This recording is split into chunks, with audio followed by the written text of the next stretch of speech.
Creo que en Porvoo Campus tengo cosas interesantes de las que aprender. Creo que la manera en la que se desarrollan las sesiones de trabajo, las sesiones de aprendizaje, están de alguna manera condicionadas por los espacios y por los recursos que se ponen a disposición de los aprendices. Y creo que la gente que va a asistir a este encuentro tiene ganas de compartir y de co-crear ideas con las que yo también me pienso enriquecer. Eddie? I'm Josi Nice Sierra. to meet you. So if you need some help, please turn to us and we will assist you in any question. Thanks again and You're see you welcome. later. And enjoy your day. Yeah, you too. Thank you very much.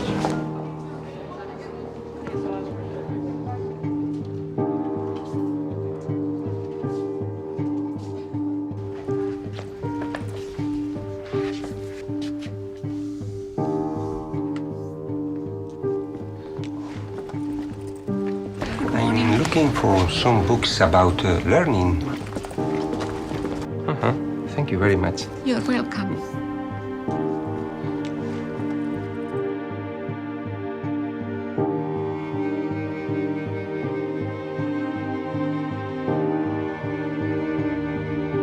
Durante estos días quiero entrevistarme con algunas personas que están aquí aprendiendo, tanto en su labor de profesores y profesoras como de estudiantes. Y quiero contrastar sus puntos de vista para ver cómo es su proceso de aprendizaje y qué es lo que influye los espacios, tanto físicos como emocionales, que se generan a su alrededor.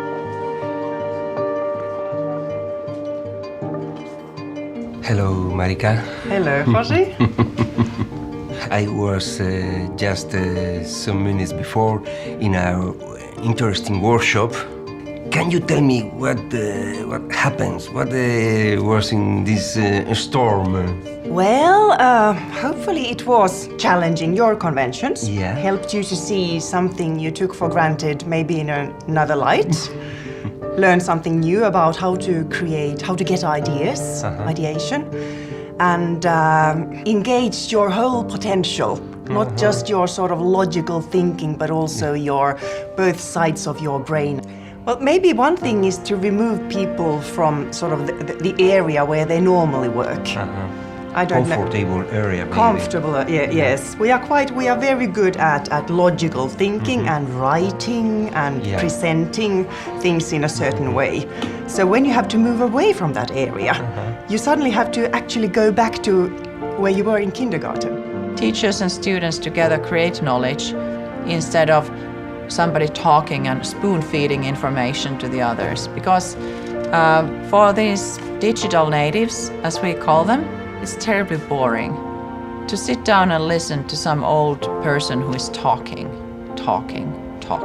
Is not to give the answers to the students, but to sort of to help them to create the framework and find the solutions. We work in projects and we work together with companies in real life.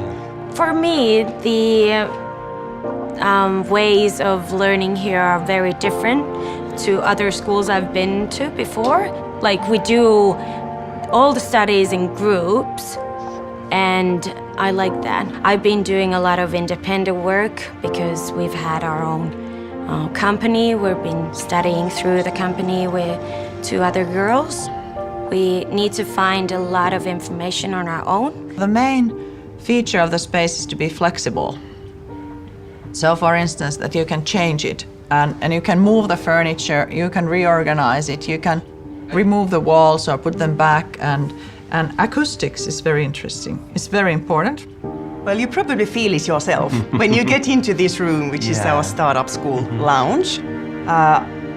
You get quite laid back and relaxed. And you don't have a sort of a fixed model that you have to fit into, but you can be who you are. Yeah. And I would say that the colors definitely inspire some kind of new thinking. I like the fact that you can see the lights, so it's more, kind of gives you more energy. I think at least in learning, nothing happens if there are no emotions in learning. When we are trying to create something new, when we are trying to develop something new, we should do it in multi-voiced way. So we should listen different kind of voices, different kind of ideas, and in its best, I think there will be flow. What means flow in Porvoo campus? Well, flow, yes. It means, like you said, ideas just start coming and flowing. And for me, one concrete moment of flow is when people or students or the learners start working with their hands. Just the sound of hands moving and people laughing and the ideas were just sort of naturally building on top of each other. I think in order to create new kinds of learning environments, you must have kind of interdisciplinary approach. I'm a psychologist, and the sin of the psychologists is that they are very individualistic. They think about what happens inside your head. If 95% of Finnish children are using technology during their free time for entertainment, and then they come to school and only 35% are using it at school for learning. And there is very little research in the whole world about what really happens if you are extensively gaming or using social media, or if you're a true digital native. And also brain research is showing that your emotional parts like amygdala is related to the extension of your social network. So actually both social and virtual connections also shape us. We want to have this collaborative knowledge creation that you use technology so that everybody in the same class or in the same lecture hall would focus on something that is of their joint interest. We should listen how people feel, how people see whole concept, how to work here, how to learn here in campus is based on the idea of co-creation. I have shown that students who are engaged, who experience challenge and they feel competent, they get interested, and then they invest twice as much time for self-study than those students who are disengaged or not interested. I'm José. I come from Bilbao, Basque Country in the north of Spain, and I suggest you to have some deeply breathe. Make some movements with your fingers with 40 minutes or so. You will be different, completely different.